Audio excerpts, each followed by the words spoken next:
గణపయ్య ఈ రోజు నీ పుట్టినరోజు కదా, నీకేం కావాలి? ముందు ఏం కావాలో కాదు గానే ఏం వద్దో చెప్తాను వినండి. ముందు నా చెవుల దగ్గర నుంచి హై వాల్యూమ్ స్పీకర్లు తీసేయండి. చూడొచ్చేసే మార్గుంది. మీకు నిజంగా పాడాలనిపిస్తే ఒక భక్తి పాట నేర్చుకుని పాడండి, పరవశించిపోతాను. తాగి గుళ్ళో దర్శనానికి వెళ్తారా?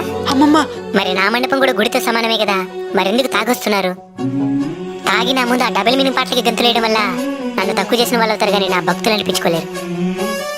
ఇంకోటి, ఉన్నంతలోనే ఉత్సవాన్ని జరిపించండి.